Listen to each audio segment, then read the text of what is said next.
en homenaje al doctor Casaña. Antes de dar inicio a la charla magistral de hoy, la cual estará a cargo de otro gran administrativista, como lo es el doctor Rodríguez Arana, queremos agradecer al señor fiscal de Estado, doctor Juan Agustín Pérez Alsina, al señor rector de la UPAP, Diego Wilde, y a todos los miembros de la comisión organizadora de la misma. Se reitera a todos los presentes, la entrega de los certificados requiere la asistencia mínima de 10 clases del ciclo, por lo que les solicitamos amables de registrar su asistencia en el chat con nombre, apellido y DNI. Les solicitamos a su vez que tengan las cámaras encendidas durante la conferencia en la medida de lo posible, y también que deshabiliten los micrófonos. Se aclara nuevamente que el link y el código de ingreso a estas actividades va a ser siempre el mismo en todas las conferencias del ciclo. Y finalmente, le pedimos que por favor no compartan a personas.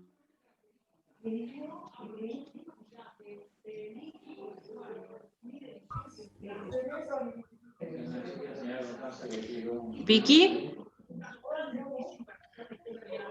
En el día de la fecha, la conferencia magistral se encuentra a cargo del doctor Jaime Rodríguez Arana. Sí. Se te había cortado un poco el sonido, pero ahora estás bien. Aquí estamos. Buenas tardes. Buenas tardes. Buenas Hola, tardes. Jaime, buenas tardes. Hola Martín, ¿qué tal? ¿Cómo están? ¿Qué tal? ¿Cómo estás? Qué gusto verte Bueno, y agradecerte la presencia con los tiempos ajustadísimos que tienes. Vos dirás qué tiempo dispones, porque sé que tienes otra posterior a esta. ¿Cuánto es lo que se estila? Nosotros te aprovechamos toda la tarde, pero vos dirás cuánto nos podés disponer, disponer para nosotros. Te agradecemos lo que fuera el tiempo luego que tienes. ¿tenéis preguntas o la gente pregunta o es solamente...? Sí, hacen algunas preguntas. Bueno. ¿Cuánto te parece que podría ser Mira, razonable? yo puedo hablar entre 20 y media hora, no sé los demás cuánto hablan. Sí, bueno, sí, está bien, es una buena media hora si te parece y bueno, después dejamos 15 para preguntas. Bárbaro, sí, y si a menos cuarto puedo salir, así tomo un tentempié, porque a las 9 tengo otra intervención. Bueno, muchísimas gracias, Jaime. Yo no sé, bueno, por ahí agradecerte a nombre de, porque estamos con el tiempo tan justo, recién se leyó tu currículum, se leyó el currículum, y bueno, agradecerte muy especialmente a nombre del gobierno de la provincia, Fiscalía de Estado, la UPAP, la Universidad Provincial. Este tiempo que nos estás dedicando ha sido un gran homenaje que habló Juan Carlos, habló Rodolfo, habló Laura Monti, y bueno, tenemos... Bueno, veo a Adriana Thaler también ahí. Adriana, hola, ¿cómo estás? ¿Qué tal, profesor? ¿Cómo le va? Qué gusto verlo y poder oírlo. Ya ve que estamos dando la vuelta a la Argentina también, como si fuera presencialmente. Así que bueno, Jaime, cuando quieras, bueno, podemos comenzar. Encantado. Hechas las presentaciones y el agradecimiento especial.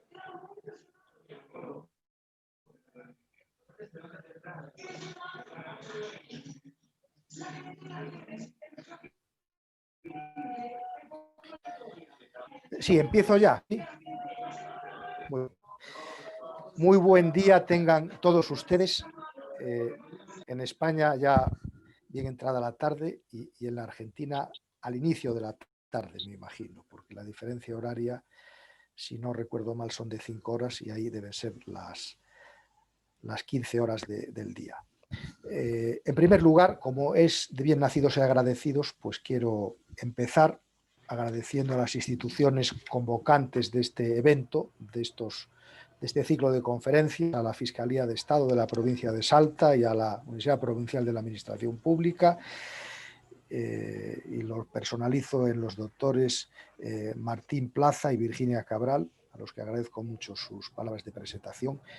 Para mí es muy grato estar aunque sea online, porque me hubiera gustado más estar presencialmente, pero la realidad es que estamos en un tiempo muy particular y muy especial y todo es por las nuevas tecnologías, pero bueno, esperemos que pronto, en un tiempo razonable, ya se reanude la presencialidad y todas estas conferencias, seminarios, coloquios, podamos tenerlos de manera que se pueda compartir y que luego, pues, en fin, se pueda hablar personalmente y tomarse un vino, ¿verdad? Y compartir, que eso siempre es muy, muy grato y muy agradable.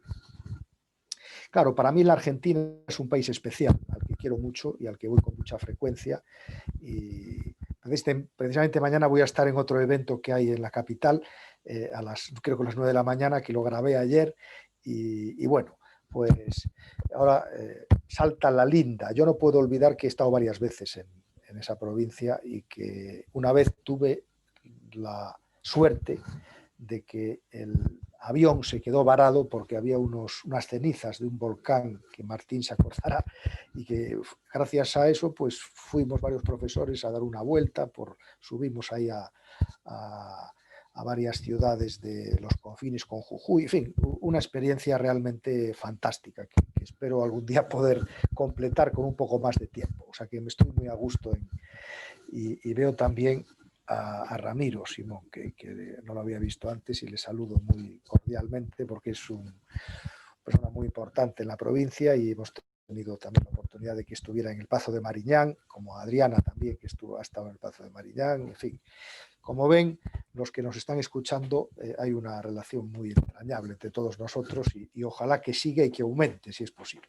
Bueno, pero no vamos a hablar solamente del pasado y de los buenos recuerdos, porque estamos en un ciclo de conferencias en honor de un profesor eminente, seguramente de las figuras claves del derecho administrativo, yo diría que universal, de final del siglo pasado y de este siglo XXI, que es Juan Carlos Casagne. Yo no voy a decir lo que ustedes saben, porque es una persona además muy querida para mí, porque me une una de hace muchos años. De hecho, quiero recordarlo porque en el año 1990 fue la primera vez que estuve en Argentina, en la provincia de Mendoza, y me invitó él a una conferencia sobre servicios públicos. Y el año 90, en fin, ya, como decimos en Galicia, ya choveu moito, llovió mucho desde el año 90, han pasado, ¿verdad? Cuenten. Bueno, pues todos esos años he tenido la oportunidad, al menos una vez, de visitar la República Argentina, por supuesto el Rosario, por supuesto Corrientes, por supuesto de Mendoza, San Juan, en el norte, en el sur, en fin, no voy a citarlas todas porque voy a olvidar algunas, si hay alguien de esa provincia se va a molestar conmigo, pero la verdad es que tengo la suerte de conocer bastante bien la geografía argentina, estoy muy a gusto en la Argentina, y bueno, hoy en las intervenciones que tengo varias, ya he consumido 2 y aún me queda otra. Seguramente este es uno de los ratos más agradables por muchos conceptos, porque me trae muy buenos recuerdos la provincia de Salta también. Pero bueno, vamos a hablar del derecho administrativo en la pandemia. Algunos empiezan a hablar de la pospandemia. Yo prefiero hablar de la pandemia todavía porque no sabemos cuándo vamos a entrar en la pospandemia, que vamos a entrar en algún momento, pero al menos en Europa esta segunda oleada que ha llegado, aunque no tiene la letalidad de la oleada primera de los meses de marzo, abril y mayo, el nivel y el número de contagio está siendo muy superior y por lo tanto está poniendo a prueba no solamente los servicios de sanidad, sino tantas y tantas funciones del Estado tan importantes. Y yo quisiera comenzar por una de las funciones que en este momento la pandemia nos está obligando a pensar o a repensar, que es la función de prevención. A ocasión de la pandemia tuve la oportunidad de ir a los clásicos, porque en los clásicos está todo, no solamente del derecho administrativo, sino de la literatura universal, de la filosofía. En los clásicos está todo. Yo creo que eso de que no hay nada bajo el sol puede tener las nuevas incidencias, matices distintos, pero fui a leer dos autores españoles a los que yo tengo una querencia especial. Uno porque es gallego como yo, que se llama Manuel Colmeiro, y que escribió entre los años 1840-45, el Colmeiro Grande, el Colmeiro Pequeño, dos manuales de derecho administrativo y derecho político de España, porque entonces estaban las cátedras unidas, el derecho administrativo y el derecho político. Y Gómez de la Serna, otro autor no gallego, pero no por eso importante también, que escribió en la Universidad de Madrid sobre el derecho administrativo y la administración pública. Pero eran dos profesores que conocían bien el derecho administrativo y conocían bien la administración, cosa que me parece muy importante para explicar lo que es el derecho administrativo o para intentar comprender lo que en este momento está aconteciendo y cómo la pandemia está poniendo a prueba las instituciones democráticas, el Estado de Derecho, el Estado social y democrático de Derecho, y como dice Alan Brewer, nos está obligando a pensar sobre el derecho administrativo. Y hay una discusión en torno a la prevención que es un poquito más amplia, es ¿qué derecho administrativo es el que está surgiendo? ¿Es un nuevo derecho administrativo? ¿Es el derecho administrativo antiguo? ¿Qué derecho administrativo es? Y Alan dice, es el derecho administrativo. Que el derecho administrativo tiene un ADN, tiene una esencia, una naturaleza que no puede cambiar, porque lleva inscrito en su alma la vinculación, en un Estado democrático, claro, a la protección, promoción y defensa de los derechos fundamentales de la persona. Y si ustedes quieren, la protección, la promoción y la defensa de la dignidad del ser humano, del que derivan todos los derechos fundamentales. Y esto que puede parecer así petulante, solemne, demasiado genérico, tenemos que pensarlo bien, porque en mi modesto punto de vista, creo que una de las asignaturas pendientes que tenemos, por lo menos en algunos países europeos, es que el derecho administrativo, de una vez por todas, se ensamble más, se incardine más en los valores constitucionales del Estado social y democrático de derecho. Yo siento a veces que el derecho administrativo, la legalidad administrativa va en una línea paralela a la de la Constitución. Y hemos aprendido de los alemanes que escribían al principio y la mitad del siglo pasado que la administración es la Constitución en acción y que el derecho administrativo es el derecho constitucional concretado. Y esos valores de la Constitución, los valores de la libertad, de la igualdad, de la seguridad jurídica, de la buena fe, etcétera, esos valores se realizan, deben de transmitirse continuamente a través de las instituciones del derecho administrativo. Javier Barnés ha llamado la atención sobre este particular y ha explicado lúcidamente que el derecho administrativo no es una tecnología del servicio del poder. Y creo que esto, en este momento, está muy de actualidad, según qué latitudes y países. No es una tecnología al servicio del poder, es un ordenamiento por el que discurren por sus venas estos valores. Y en los actos, contratos, toda la panoplia de las expresiones de la actividad administrativa debe haber esta protección, defensa y promoción de los derechos fundamentales de la persona. Por lo tanto, esta discusión genérica nos lleva a la discusión acerca de la función preventiva. Y la discusión que tenemos ahora sobre la función preventiva es muy simple. ¿La función preventiva es una manifestación de la potestad del poder de policía, de la función de policía, o es una función autónoma? Bueno, es una discusión que yo no pretendo entrar en ella con mucho tiempo porque no lo tenemos y porque quisiera también abordar otros desafíos y otras cuestiones que nos ofrece hoy, en tiempos de pandemia, el derecho administrativo, pero no cabe duda, ¿verdad?, si pensamos con pensamiento crítico que la capacidad de previsión de los estados, la capacidad de previsión de los organismos internacionales en relación con la pandemia, en relación con el virus que le llaman COVID-19, no ha sido, que digamos, ejemplar. Es verdad, nadie puede imaginarse, es verdad que hay unas ciertas notas de inevitabilidad, es verdad que hay unas ciertas normas de irresistibilidad, es verdad que hay unas ciertas notas de extraordinariedad, es verdad, por supuesto. Pero también es verdad que había un conocimiento general, más o menos extendido a partir del mes de enero, diciembre del año pasado, de que esto estaba en ciernes y que se podía producir con un alto grado de verosimilitud. Entonces, lo que estamos viendo, primero, es que no tenemos estructuras administrativas sólidas de prevención. Las estamos mejorando a toda velocidad desde el mes de marzo, ¿verdad? Que hemos declarado en nuestros países la emergencia, la alarma, la alerta, el estado de excepción según la terminología constitucional. Y sí, es verdad que a fuerza de lo que está pasando, estamos buscando estructuras de prevención. También estamos planteando una cuestión que no estaba resuelta, por lo menos en algunos países, que es el necesario diálogo entre la ciencia y el gobierno, entre los científicos y el gobierno. Que los gobiernos tomen en consideración los dictámenes científicos para tomar las decisiones en cada momento más pertinentes. Esto es otro tema nuevo que también ahora mismo está encima de la mesa. Como está encima de la mesa, otro tema que en mi caso como presidente y director de escuelas de formación de funcionarios durante bastante tiempo de mi vida profesional, ahora emerge con una importancia creciente, que es la formación de personal en la prevención. Creo que muchos de nosotros, yo lo hice hace unos años, pero deberíamos de leer un libro del sociólogo alemán Ulrich Beck, La sociedad de los riesgos. Es de hace 4 o 5 años.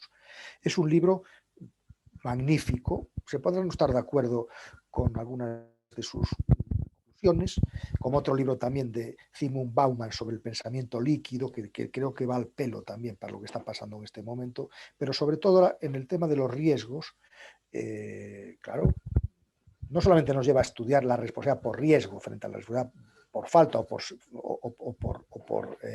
falta personal o de servicio del derecho francés, sino que tenemos que pensar.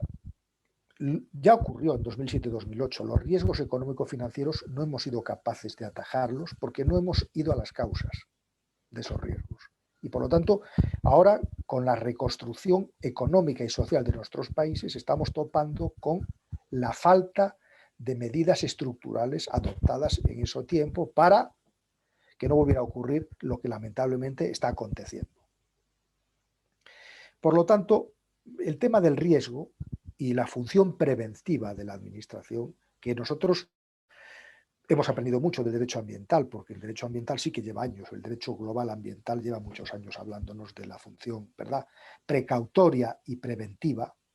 Y ahora, claro, cuando vemos la pandemia y vemos la reacción del derecho administrativo, enseguida tenemos que pensar en estructuras de prevención, tenemos que pensar en personal preparado para estos menesteres, tenemos que pensar en la colaboración público-privada, porque los estados que están saliendo más airosos en esos comités de estrategia de prevención incorporan también a los sectores relevantes de la actividad privada y social, porque esto, el interés público no es de propiedad monolítica de los políticos, sino que en estos casos hace falta un diálogo entre las personas que más puedan aportar.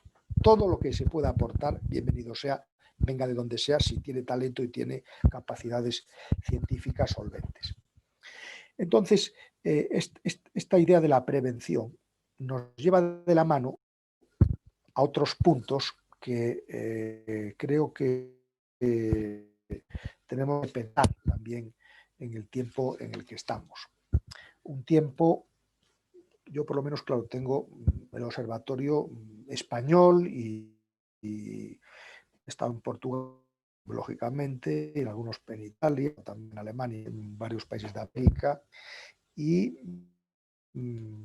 encontramos por el control, que es otra función administrativa fundamental, el control interno, pero también está el control externo, el control de los tribunales, el control del defensor del pueblo, el control de los tribunales de cuentas, la función de control que fracasó estrepitosamente, en mi opinión, en los años 2007 y 2008, si no nos explica muchos de los acontecimientos y de los incidentes de esa época en el tema económico-financiero, y que no hemos reforzado. Ahora mismo somos conscientes, por lo menos yo soy consciente desde mi país, viendo cómo ha sido, por ejemplo, la supervisión, vigilancia y control de los bienes y productos comprados al exterior para la protección sanitaria y para garantizar el derecho a la salud en las mejores condiciones, que ha habido muchos problemas.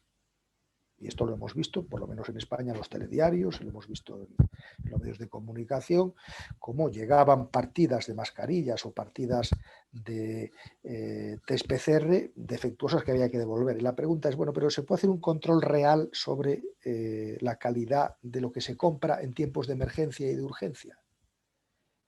Pues la respuesta es, se debe hacer. Puede haber algún fallo, pero cuando hay unos cuantos fallos encadenados, pues ya uno empieza a preocuparse. ¿Por qué? Porque la administración electrónica, que es una modalidad de administración en la que se ha invertido muchísimo dinero, en estos últimos tiempos, muchísimo dinero, resulta que cuanto más la necesitamos, que es en una situación como la que estamos, en la que efectivamente, si la administración fuera realmente electrónica y el expediente electrónico funcionara, bueno, pues hubiera habido una continuidad y regularidad en el funcionamiento de los servicios, y lo que todos hemos hecho en todos nuestros países, que es la suspensión generalizada de los plazos administrativos, no se hubiera operado. Y la realidad es que se ha operado. Y se ha operado probablemente porque no estábamos seguros de la eficiencia y la eficacia de esa administración electrónica, que cuanto más la necesitamos es ahora. Igual que la democracia, cuando más la necesitamos es ahora, no cuando el barco va en tiempo de bonanza. No, queremos que el sistema funcione cuando el barco se mueve, cuando hay vendavales, ahí queremos que cada uno esté en su sitio y que el timón esté bien orientado y que haya controles, etc. Y estamos viendo muchas latitudes en las que bueno, pues la calidad de nuestras instituciones está dejando mucho que desear. El control del Parlamento, el control de los jueces y tribunales no está siendo en tiempo real. Yo en América suelo poner el ejemplo del Consejo de Estado colombiano y en Europa el ejemplo del Consejo de Estado francés. Qué casualidad que sean los consejos de Estado los que, por lo menos hasta donde yo alcanzo y lo que he visto, están proporcionando más control en tiempo real. El Consejo de Estado en Francia, por ejemplo, ha tenido varias decisiones del juez de référé de medidas cautelares positivas donde no ha dudado, por falta de cobertura de rango legal de ciertas intervenciones de los drones de vigilancia sanitaria, en anular el funcionamiento de esos drones porque no se garantizaba que la información que estaba interceptándose no pudiera afectar los datos personales.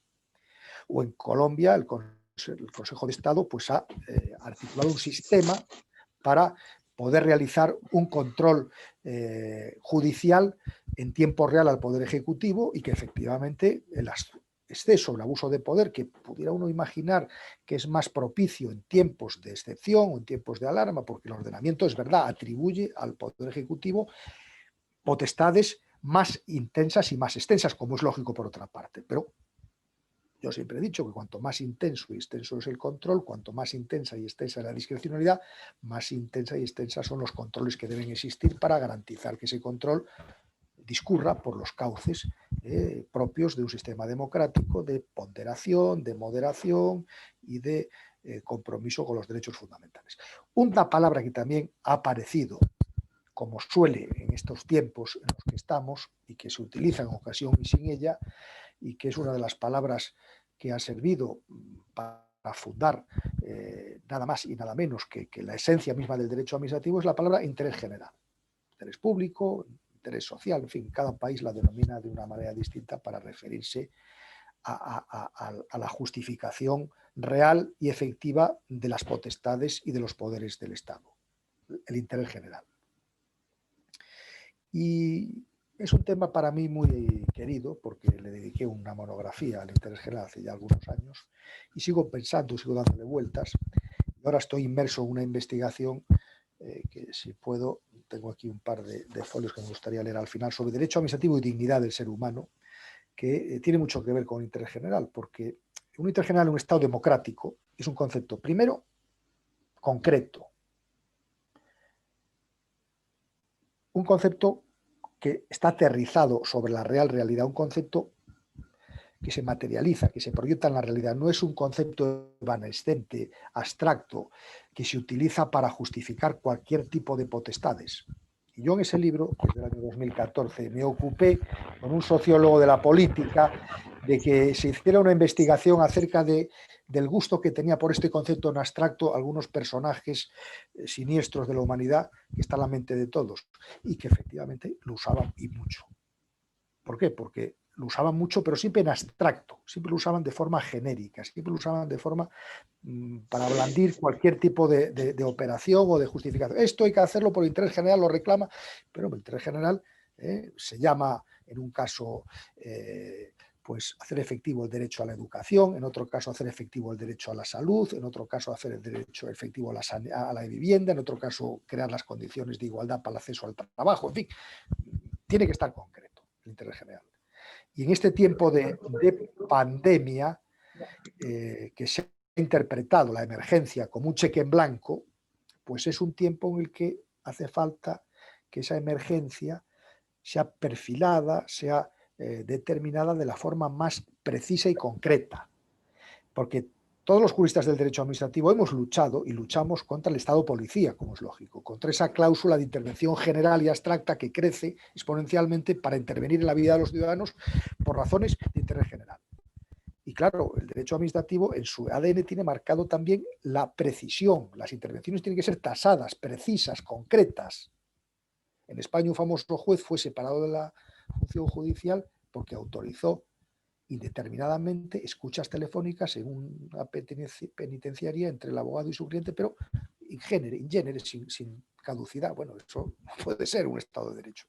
Las intervenciones tienen que estar tasadas, tienen que ser temporales, tienen que estar concretas, y esto también nos lleva de la mano al ejercicio, por ejemplo, de la potestad sancionadora en el tiempo en que estamos. Yo he oído decir por ahí, no, que ahora la potestad sancionadora, bueno, pues la legalidad pues no se puede, la tipicidad tampoco, el favor libertatis pues es muy complicado, la presunción de inocencia pues también no resulta sencilla, y no, señor. Ahora es cuando los principios estructurales de la potestad sancionadora tienen que estar más vigentes que nunca, porque ahora la policía y la actividad de policía tiene más potestades que nunca y hace falta que se ejerzan de acuerdo con los cánones del Estado de Derecho. Por lo tanto, el interés general es concreto, el interés general está motivado también. Este es un punto que yo quiero destacar porque también en la situación de emergencia, con más razón que nunca, los poderes especiales que tiene la administración, ahora sobre todo, en una época de emergencia, tienen que estar motivados, porque son potestades discrecionales y tienen que estar justificados, tienen que estar motivados, incluso en la época de emergencia, porque a veces se dice, bueno, es que ahora no se puede motivar porque no hay tiempo. Sí hay tiempo, si se quiere motivar siempre hay tiempo de hacerlo. No hace falta una tesis doctoral para motivar un acto administrativo. Si se quiere hacer, se puede hacer en 2 o 3 líneas perfectamente, donde hay una sucinta relación entre los supuestos de hecho y de derecho. No hay ningún problema. Y es una de las características también, como dice un profesor canadiense al que leo con frecuencia, Gerald Caiden, la temperatura democrática de una administración se mide por la calidad de la argumentación y la motivación de las decisiones, ahora y sobre todo en tiempos de pandemia. El interés general, tercera característica, está, como decía Meilan Gil, mi maestro, está inescindiblemente vinculado a la protección, promoción y defensa de los derechos fundamentales de la persona, que derivan de la dignidad humana, o como dice la Corte Suprema Argentina, la excelsa dignidad humana, en una apreciación que me parece muy sobresaliente.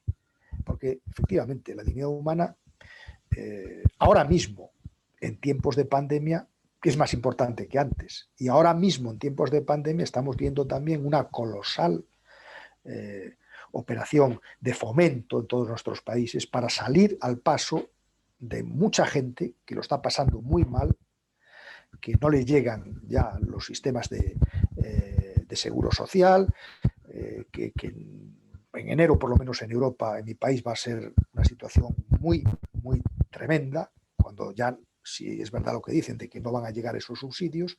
Entonces, nosotros hemos reconocido en España el derecho al mínimo vital digno, que es un derecho que se puede reconocer derivado de la dignidad de la persona y que es un derecho que está limitado para subvenir necesidades concretas en tiempos determinados, no para toda la vida, ni mucho menos, sino para sacar a la gente que está en esa situación casi de cosificación de tal estado y a través de ese derecho que pueda empezar a desarrollarse libre y solidariamente como un ser humano.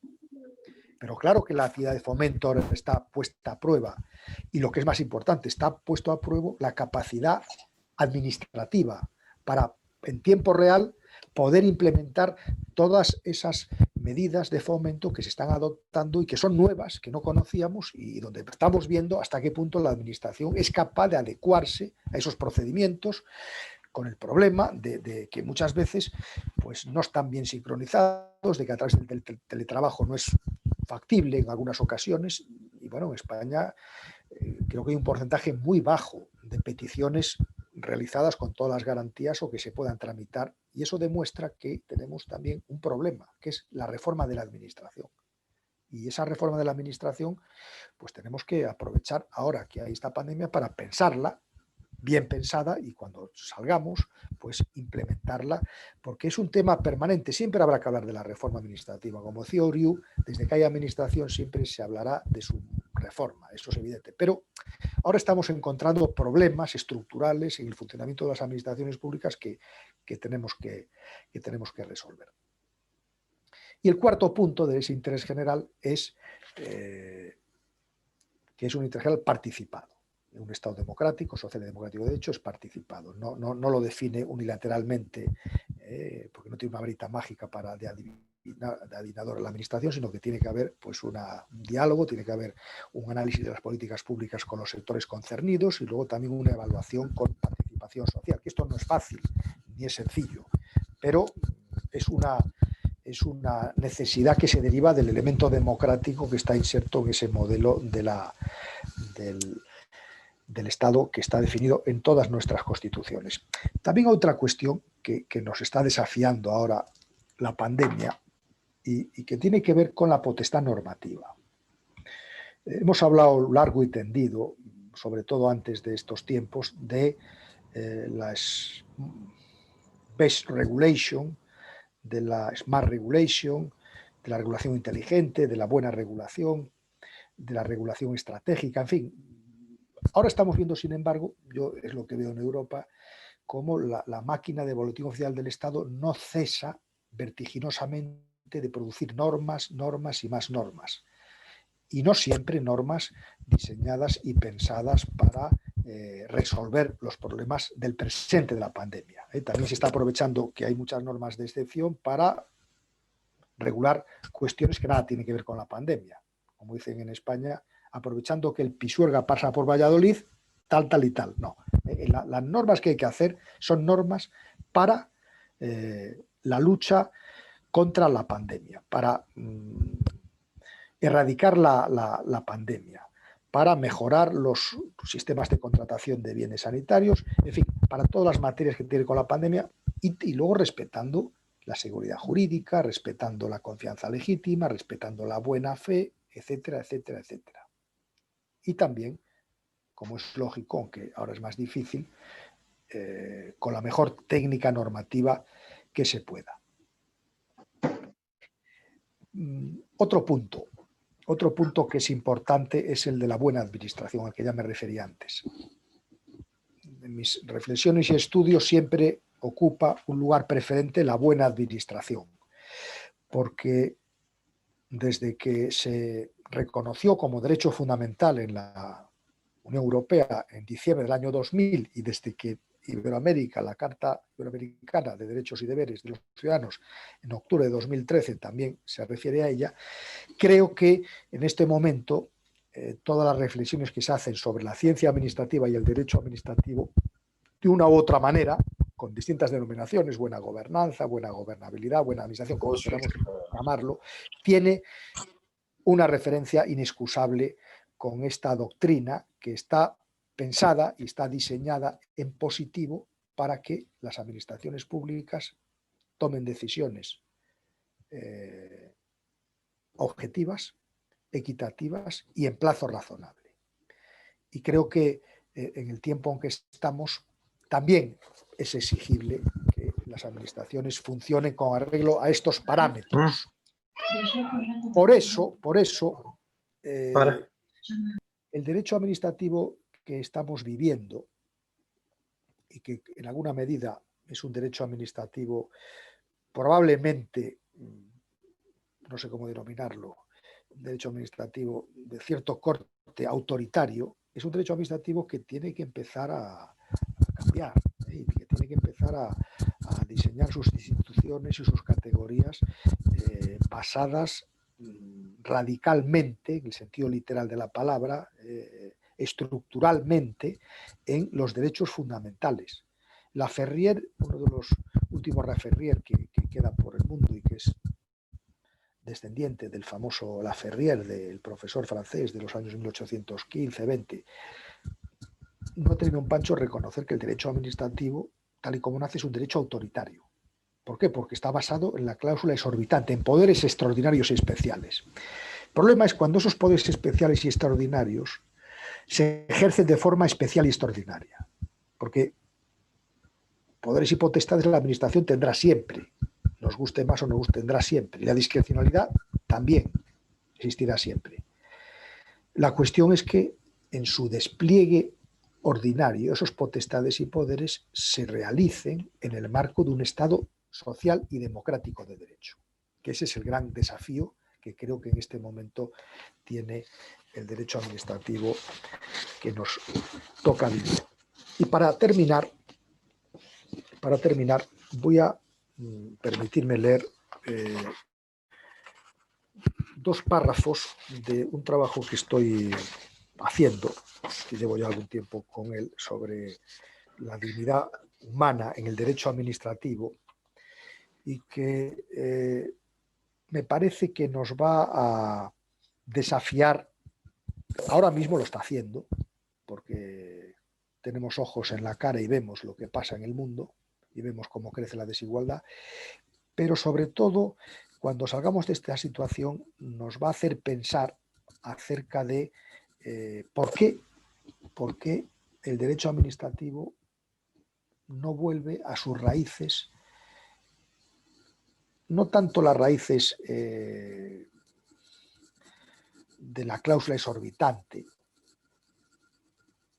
o sí, si esta cláusula exorbitante siempre se orienta a la protección, defensa y promoción de la dignidad humana, sino a su impronta social. Porque el derecho administrativo social, que nosotros tenemos un seminario en La Coruña que lleva este nombre, y que es un nombre que yo sé que es tautológico, porque si el derecho administrativo es el derecho del poder para la libertad solidaria de las personas, pues tiene ínsito en su esencia esta dimensión social, y por lo tanto cuando hablamos de la buena administración para la realización de los derechos fundamentales individuales y sociales, que ahora se ponen especialmente de manifiesto, como es el derecho a la educación y especialmente el derecho a la salud, a la sanidad, pues resulta que cobra especial relevancia, y creo que nos anima, a mí, al menos a mí, nos anima a pensar sobre los fundamentos del derecho administrativo, y nos anima a pensar sobre cómo el derecho administrativo, que decía Giannini que es un instrumento de civilidad, debe ser lo que originariamente se concibió. Y como decía el recordado doctor Meilan Gil, el derecho administrativo es un derecho de realización del interés general democrático, y eso va más allá de un simple enunciado y cuestiona, yo creo que cuestiona los fundamentos. El derecho administrativo es el que es, pero los fundamentos creo que deben de estar más sólidamente asentados, porque si lo que hemos visto en algunas latitudes nos deja un poco preocupados o perplejos, es porque el edificio no estaba sólidamente asentado, porque un edificio sólidamente asentado aguanta el huracán, aguanta el vendaval, aguanta las inclemencias más rigurosas climatológicas. Pero cuando está mal asentado, los vendavales o los huracanes hacen mella en el edificio y lo tambalean. Y no sé si el derecho administrativo que conocemos está siendo tambaleado o si es que es una época tan extraordinaria que no cabía más solución que se tambaleara. Por lo menos no se ha caído, pero se tambaleara, pero que se agarrara a sólidos fundamentos.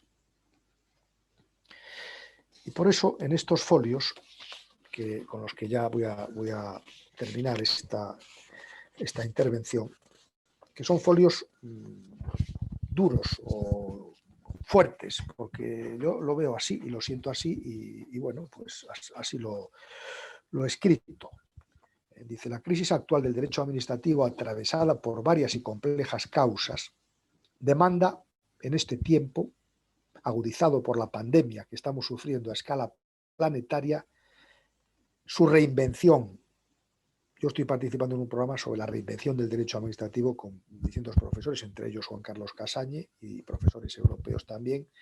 No porque haya un nuevo, no, es que hay que volver. De vez en cuando hay vueltas. La vuelta a León de Guit es una vuelta que es necesaria ahora. Nosotros en España tuvimos una vuelta a Colmeiro hace un tiempo. ¿Por qué? Porque nos dimos cuenta que habíamos perdido la dimensión histórica en el estudio del derecho administrativo. Pues la vuelta ahora a las ideas de Guit, en el tiempo en que estamos, no en 1910 y 1915, a esa idea de la solidaridad social, pues creo que es relevante. La ausencia de respuestas satisfactorias a los problemas colectivos de nuestro tiempo reclama del derecho administrativo una reflexión honda y profunda, un test serio acerca de sus contradicciones y aporías, un alto en el camino y una reconstrucción de sus fundamentos, probablemente con una nueva estructura y nuevos desarrollos. Fue en Salta, además, y con esto ya sí termino. En Salta, igual Ramiro se acuerda hace años que hubo un seminario, creo que la Universidad Católica de Salta, donde había constitucionalistas y filósofos, y también algún administrativista. Y yo recuerdo que no sabría decir quién, pero uno de los intervinientes en ese congreso dijo algo así como que la relación entre los constitucionalistas y los filósofos del derecho y los administrativistas tenía una imagen para él que la explicó. Y la imagen para él era la de un edificio. Un edificio que se va a construir, que necesita pilares, ¿no? Necesita sillares, necesita basamentos y que sean sólidos. Pero también necesita una estructura, un arquitecto que diseñe el edificio. Y además, ¿qué necesita? Necesita que ese edificio sea habitable y digno de la condición humana. Y entonces este profesor decía, los fundamentos hay que hablar con los filósofos. En la estructura, el arquitecto hay que hablar con el constitucionalista, pero las condiciones de habitabilidad digna del edificio, hablemos con los administrativistas. Y ahora sí que hace falta ese diálogo, que yo creo que a veces se ha perdido. Yo incluso llamaría a los sociólogos, también a los psicólogos, a los historiadores, porque creo que estamos perdiendo las referencias de las ciencias sociales que están interpenetradas unas con las otras y en la administración de una forma especial. Y ese diálogo metodológico es necesario para comprender mejor, no solamente lo que es el derecho administrativo, sino para comprender mejor lo que es la administración pública, que los que hemos trabajado en ella sabemos que, aunque el enfoque jurídico es muy importante, pero también hay otros enfoques económicos, sociológicos, psicológicos, históricos, todos ellos relevantes y todos ellos necesarios. Por lo tanto, pues pongo aquí punto final a la intervención. Me alegro mucho de haber compartido con todos ustedes en Salta, en esta Santa La Linda, ¿verdad? Esta gran provincia argentina, que me trae muy buenos recuerdos de estancias pasadas y espero que futuras que vendrán. Y, en fin, como decía antes Martín, me quedo un ratito, ¿verdad? Para si tienen alguna inquietud, alguna pregunta, alguna sugerencia, algún comentario, con mucho gusto.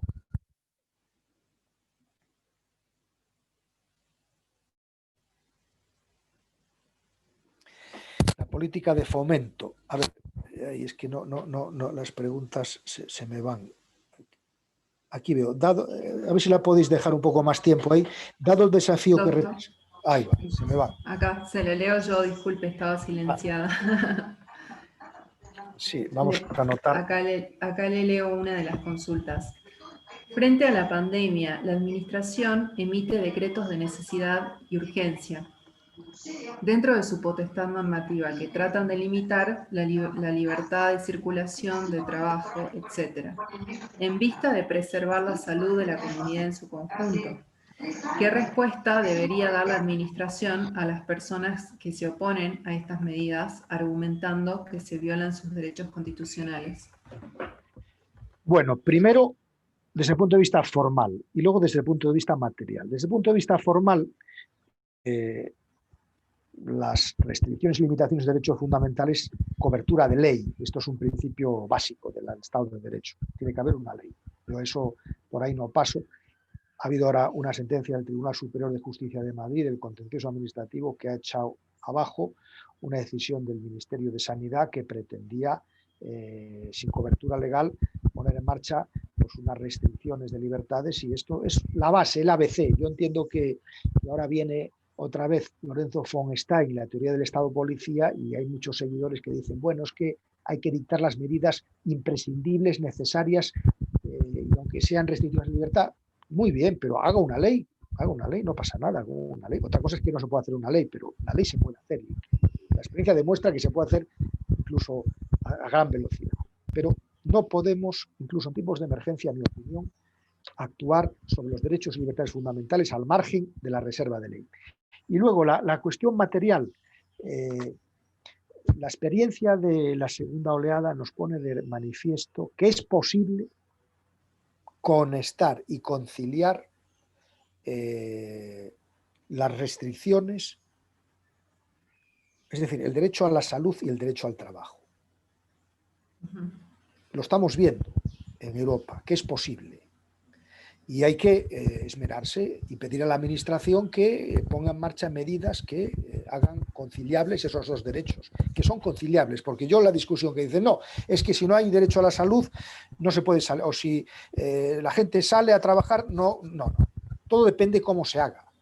En Alemania tuvieron un problema en la primera oleada sobre el derecho de manifestación y dijeron, bueno, la manifestación se puede hacer, pero tiene que hacerse en unas condiciones en las que tantas personas puede haber solamente, a tantas distancias, con las mascarillas, y que protesten. Claro, que la gente, es que no se puede protestar, o qué pasa, o es que en una emergencia no se puede opinar, o ha habido países que han dicho, para mí, de una manera sorprendente, que los gobiernos tenían la obligación de monitorear la libertad de opinión para minimizar la crítica al gobierno. Bueno, pero ¿esto qué es? Esto es una barbaridad. O han dicho en algunos sitios que la transparencia era pues una extravagancia, era una cuestión elitista y que era una cosa decorativa. Bueno, yo sinceramente, si admitimos este tipo de literatura y este tipo de argumentaciones, que sepamos que estamos entrando en derivas totalitarias y luego, cuando vengan, que no nos sorprendamos. La siguiente pregunta relacionada también. Dado el desafío que representa la pandemia para encontrar límites al poder administrador, ¿considera necesario definir nuevos institutos de la emergencia en una constitución que eviten la utilización de los clásicos institutos como el estado de sitio, que representan muy duramente suspensión de garantías constitucionales? Sí. Me parece una muy buena pregunta también, y desde luego yo estoy en sintonía con la persona que hace esa pregunta. Efectivamente, en España tenemos una discusión acerca de las fuentes para poder realizar actividades de esta naturaleza restrictivas, y la legislación ordinaria debería de revisarse, por lo menos en materia de riesgos sanitarios, para no tener que acudir al estado de excepción o de alarma para restringir, por ejemplo, la libertad de circulación. Me parece que es matar moscas a cañonazos. Es decir, que también la discusión que hemos tenido ahora, ¿por qué hay que ir al estado de alarma ahora en la segunda oleada para Madrid, para restringir la libertad de circulación? Pues porque no se han hecho los deberes, porque debió haberse alumbrado una reforma de la ley sanitaria o a la vez una ley nueva que permita instrumentos de intervención que eviten, porque en un estado de alarma, excepción o sitio, todos sabemos que puede pasar lo que puede pasar. Y es mejor que haya intervenciones acotadas, sectorializadas, a riesgos concretos, con normas, con rango de ley específicas, para evitar eso que decía antes, de la generalidad y de que en un contexto de excepción o de emergencia global, pues luego puedan haber las intervenciones que hay en muchos países. Perfecto. La última, doctor. Muy bien. Es una pregunta que está relacionada con economía. Dice, ¿la política administrativa de fomento debería orientarse más a la demanda o a la oferta? Y acá aclaran que si bien es un tema de economía, las directrices administrativas son importantes en este asunto. Sí, la economía y el derecho administrativo en la política pública deben ir de la mano, cosa que no ocurre con mucha frecuencia, que sobre todo la economía reivindica su autonomía y su capacidad, muchas veces hasta ordenancista o reguladora, como si la economía fuera la fuente de la regulación, y eso es un disparate mayúsculo. Pero bueno, dicho eso, el fomento como actividad del Estado, las tres actividades tradicionales de Jordana de Pozas, ¿verdad? Policía, fomento y servicio público. El fomento es una actividad en virtud de la cual desde el Estado se auxilia, se ayuda ciertas actividades que se consideran relevantes para la vida social, que normalmente son actividades de los sujetos privados. Pero también tiene una dimensión a partir de la prototípica y paradigmática institución de fomento, que es la subvención. Entonces, evidentemente, la actividad de fomento está orientada, debe estar orientada por las necesidades reales de la comunidad.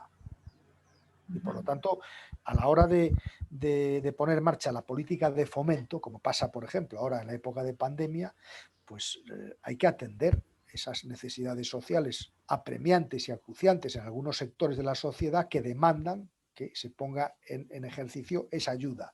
Y por lo tanto, si hubiera que decir si la oferta o la demanda, hay que tener en cuenta la realidad de las necesidades para articular sistemas de fomento que sean eficaces para su función.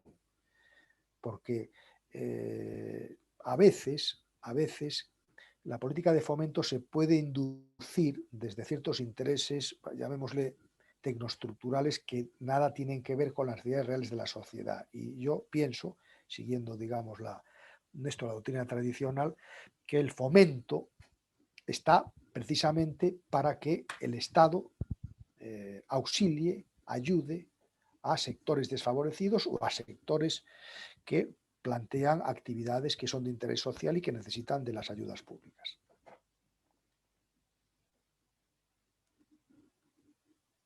Muchas gracias, doctor, por sus respuestas, tan generoso con su tiempo también. Por último, antes de cerrar, quería informarle, está el señor fiscal de Estado de la provincia de Salta presente en la conferencia, en la charla, y también el director del UPAP, el doctor Diego Wilde. Así que no sé si quieren decir algunas palabras y si no, entiendo que está muy ajustado de tiempo. Les agradezco muchísimo personalmente y de parte de todos los coordinadores y de la UPAP y de Fiscalía de Estado de la provincia de Salta por sus palabras, por su tiempo también.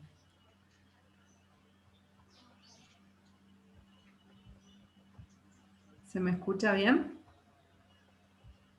Por mi parte, muy agradecido de regresar, aunque sea online, a Salta, a la provincia de Salta, y me agrada mucho haber compartido con todos ustedes esta conferencia, que ha sido provocadora, porque yo creo que los profesores tenemos que provocar un poco a los auditorios. Muchas de las cosas a lo mejor han sido dominadas por esta intención provocadora para hacer pensar, que creo que en el tiempo que estamos es bueno, y la pandemia nos lo facilita pensar, y pensar sobre todo en libertad.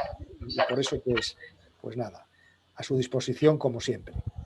Ahí, doctor Pérez Alsina. Muchísimas gracias, doctor. De acá, sí. De acá de Fiscalía de Estado, como fiscal, le quiero agradecer, doctor, su palabra, su disposición y esta conversación, esta disertación que usted hizo, que más allá de lo administrativo, me animaría a decir que aparte de lo administrativo ha sido de una filosofía muy, muy interesante y esclarecedora. Muchas gracias, doctor. Gracias a usted. Yo unas palabras breves nada más, también me sumo al agradecimiento que acaba de dar el doctor Pérez Alsina en nombre de quienes conformamos la Universidad Provincial de Administración Pública. Ha sido un honor escuchar su ponencia, que realmente muy interesante, muy importante haber contado con su presencia, así que lo esperamos en breve cuando pase esta maldita pandemia por la ciudad de Salta y brindaremos. Así es, si Dios Muchas quiere, gracias, ahí estaremos. No, encantado. Muchas gracias, Diego. Muchísimas gracias, doctor, y recordarles a todos los presentes que el jueves a las 15 horas se realizará la próxima conferencia del ciclo de charlas. Les agradezco a todos su presencia y sobre todo, doctor Rodríguez Arana, muchísimas gracias. Adiós, un abrazo para todos. Adiós. Hasta luego.